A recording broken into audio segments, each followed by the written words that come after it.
I was on the Word Network with Bishop Greg Davis, where you'll be soon. We were if watching I got that. anything to say about it, this is Word Pastor. Network stuff, folks. We're going all over the world, and I was on the Word Network. In fact, I had to fly back to Detroit, do the Word Network twice because of the worldwide response to prison, what we call prison ministry. I don't like to call it that. It's just ministry. It's not prison ministry. It's just ministry. But the worldwide response has been that there are people all over the world who recognize that there's something greater in me. Absolutely. And I want it to be brought out to its full and maximum potential. The reason that I'm here today, and while I had to interrupt my campaign, which is a vigorous campaign. This is the most historic campaign in the history of a major metropolitan area in the nation. There's never been a formerly incarcerated person with my background. That's, from the hood to the good. There's never been one elected to the highest office in the land. Remember that Wilmington, Delaware, is a strategic city. It's the credit card capital of the world. Yes. And we've got banks all around, and it's a very, very significant city. So that if Pastor Derek Johnson, if D, and we call our campaign the new print, not the blueprint, but the new print. Jigger gave me that.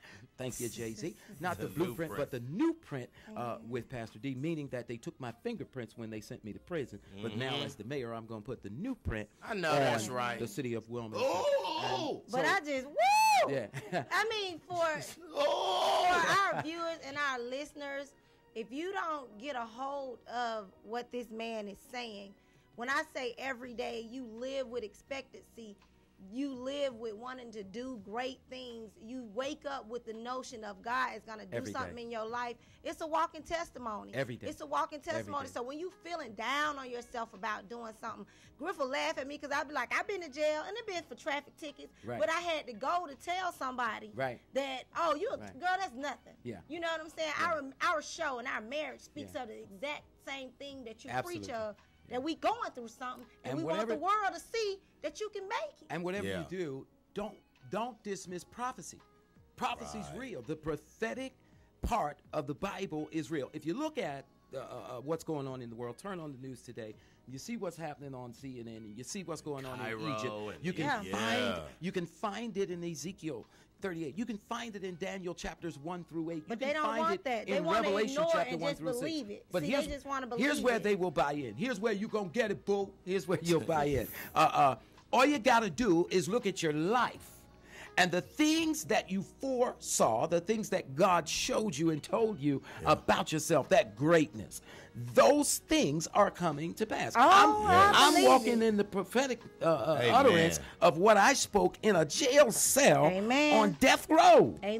With 15 to 39 years to do, I started saying, God told me to go out and preach the word. They say, you ain't going nowhere. You done killed somebody. Yeah. Not only did I receive an executive pardon and government excuse me, but the family of the man I shot forgave me.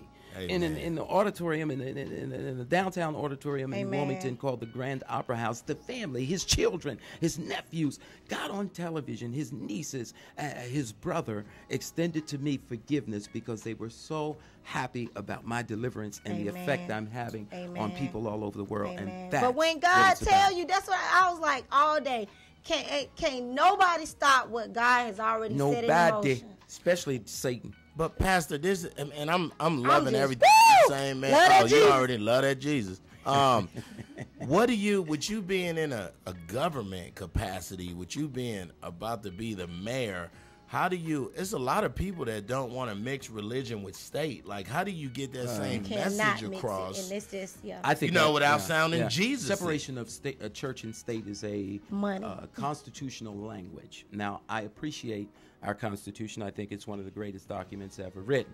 Indeed, anybody that pursues political office, as our president is, should be a constitutional expert. I'm here today because of Fourth Amendment violations, or Mikasa violations, they are called in the Fourth Amendment of the Constitution. So I think it's necessary that anybody who's going to serve in public office understand and love the United States Constitution. Amen. How can you administrate a city in America and not have a fair and balanced attitude toward providing such things as funding for AIDS research, monies for higher and quality education, public safety, public policy. All of these things fall within the realm of the Constitution, and the Constitution guides you as to how to apply those things. Now, having said that, my faith informs my judgment. And so America was not founded by people who did not know God. Right. It wasn't even founded by law-abiding citizens. Absolutely. If we are to believe our history, them wasn't good citizens. Nah, they got kicked out of England. The Nina, the Pinto, and the Santa Maria. Absolutely. Those were some ex-convicts from England. Right. So if they banished. if some ex-convicts from Europe built the first 13 colonies, maybe a formerly incarcerated person could be a better mayor for Wilmington than somebody that's never been incarcerated That's your history. before. That's your history. But to right your there. point, Griff, I don't have a problem with the separation of church and state. What I have a problem with is the misuse, what I see as the misuse or abuse of a person's particular faith system. Okay. I believe that even as a Christian man, I'll make a fair mayor simply because I have a deep, abiding appreciation for faith, the faith community. One of the first things I will do in Wilmington is establish an ecumenical faith council advisory commission to the mayor, bringing together Muslims, Christians, Jewish rabbis, Catholicist priests, because I believe it's important if anybody's in a government position that they respect and appreciate everybody's faith system, even those that do not have a particular religious belief. I believe that that's probably one of the most, and I think Christians are going to be more fair about that because we are commanded in our religious doctrine to love and embrace. Everybody. You know, Paul busted it wide open and said, man, listen, not only to the Jew, not only to the Greek, but also to the Gentile. So I can't be a good Christian and not embrace the rights and the safety of all people. Ladies and gentlemen, you're watching OVNTV.com, channel 53, Open Visions Network. It's the Toni and Griff Show. It's Friday, February 4th. In studio is Pastor D. We're going to go to a song. We're going to come back. We're going to tell you exactly why this man of God and about to be mayor of Wilmington is in Atlanta, Georgia, and what he's doing for somebody who's, how he's stretching it from Delaware to the South. And ladies and gentlemen, I'm going to say it like this: mayor, governor, president. Go to a song. Don't talk about it, be about it. Don't It's the talk Toni and about Griff it, Show. be I'm about Griff. it. I'm amazed. Real talk. Real people. Real crazy. You never know what can happen. Play this song, come back, more with Pastor D. Let's sing it, baby.